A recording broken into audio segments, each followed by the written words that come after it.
Hello students, welcome back to Maths Palace. Today we are doing chapter 5, which is Introduction to Euclid's Geometry. This is part 2, and in this part we will cover the postulates. Let's start. There are 5 postulates of Euclid's in this book. First is a straight line may be drawn from any point to any other point. दो point से होकर एक ही line draw की जा सकती है. How? ये एक पॉइंट ए है, सेकंड पॉइंट हमारे पास बी है, तो इन दोनों पॉइंट से होता है हम एक ही लाइन को ड्रॉ कर सकते हैं. इसे एक्सियम में हम किस तरह से डिफाइन करेंगे? गिवन टू डिस्टिंक्ट पॉइंट्स, दो डिफर पॉइंट्स हमारे पास गिवन है. There is a unique line that passes through them. तो इन दिस एक्सियम सेम बात कही गई है कि दो डिस्टिंक्ट पॉइंट से एक यूनिक लाइन ही पास की जा सकती है. ठीक है, ए और बी दोनों पॉइंट से होकर एक ही लाइन जाएगी. Second, a terminated line can be produced indefinitely. Terminated line, एक लाइन ली हमने, this is point A, this is B. Terminated का मीन एक पॉइंट यहाँ से स्टार्ट यहाँ पे खत्म, this is terminated line.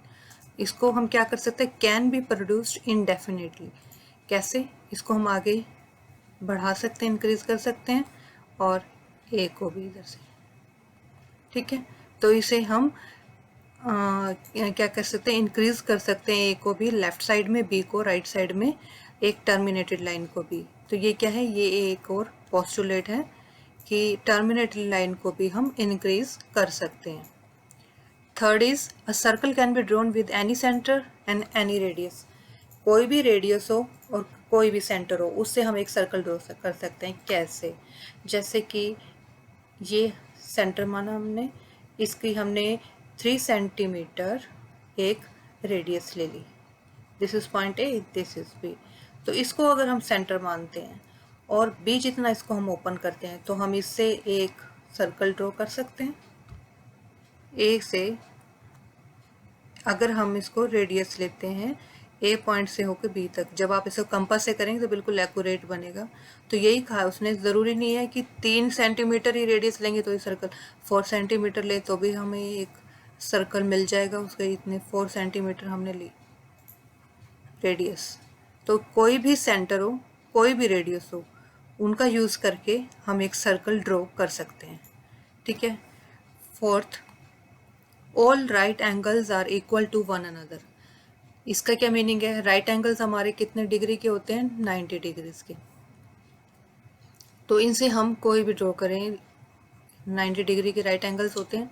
Okay, A B एक लाइन है. अब इसे ऊपर हमें बनाना है राइट एंगल. मान लीजिए ए के ऊपर हमने राइट एंगल ड्रॉ किया, 90 डिग्री का एंगल, तो ये 90 डिग्री का एंगल है. अगर हमने एक लाइन ली ए बी और हमें बी पे ड्रॉ करना है, तो चाहे कंपास से भी कर सकते हैं, सबको आता है 90 डिग्री का एंगल कैसे ड्रॉ करते हैं. तो ये जो 90 डिग्री का एंगल है, ये वाला, इसे भी हम यही कहेंगे 90 डिग्री एंगल. अगर हमारे पास इस तरह से दो लाइन है, तो इसको भी हम 90 डिग्री का कह सकते हैं. और अगर रिवर्स में इस तरह से, तो ये भी 90 डिग्री होता है. तो ये सारे एंगल, चाहे वो किसी भी शेप में बन रहे हैं, लेकिन है तो 90 डिग्री के, ये सारे एंगल्स इक्वल होंगे. ठीक है, तो यही कहा है, all right angles are equal to one another. अब फिफ्थ जो पोस्टुलेट है, this is very important. If a straight line falling on two straight lines, एक स्ट्रेट लाइन दो स्ट्रेट लाइंस पे फॉल कर रही है. ये मान लीजिए दो स्ट्रेट्स लाइन है और एक लाइन इनके ऊपर फॉल कर रही है.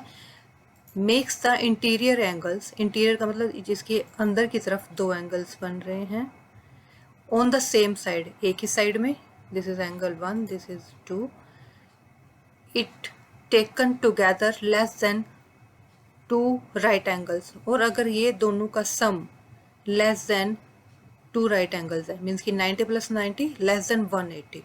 अगर angle 1 plus angle 2 less than है 180 degree, then the two straights line, ये जो दो स्ट्रेट्स लाइन है, इफ प्रोड्यूस्ड इनडेफिनेटली, इनका मतलब इसको अगर हम इंक्रीज करते हैं indefinitely, meet on the side on which the sum of angles is less than 2 right angles. तो ये लाइंस जब इसे हम एक्सपेंड करेंगे तो ये कहीं ना कहीं जाके मिलेंगी। तो जहाँ ये मिलेंगी तो जो उसका सम बनेगा वो लेस देन 180 डिग्री होगा। अगर यहाँ पे लेस देन 180 है इन दोनों का सम, तो आगे जहाँ मीट करेंगे उनका सम भी लेस देन 180 डिग्री होगा। ठीक है, तो ये इस साइड में हम इस साइड से भी बना सकते हैं एंगल 3, 4, तो इधर भी बना सकते हैं राइट साइड में एंगल 3 प्लस एंगल 4, अगर इनका सम लेस देन 180 डिग्री। तो अगर इन्हें हम एक्सपेंड करते हैं इंडेफिनेटली तो ये जहाँ मिलेंगे इनका जो सम है वो लेस देन 180 डिग्री होगा। ठीक है, तो ये लास्ट वाली जो पोस्टलेट इस पे कई क्वेश्चंस भी आ जाते हैं, तो ये इम्पोर्टेंट है 5th वन। ठीक है, तो ये हमारा चैप्टर नंबर 5 का जो इंट्रोडक्शन था पोस्टल एग्जाम्स यहाँ पे कंप्लीट होता है। उसके बाद नेक्स्ट वीडियो में हम एग्जाम्पल्स करेंगे इन्हीं के ऊपर based. Thank you for watching my video. मिलते हैं नेक्स्ट वीडियो में। Till then stay safe, stay healthy and keep connected to Mess Palace.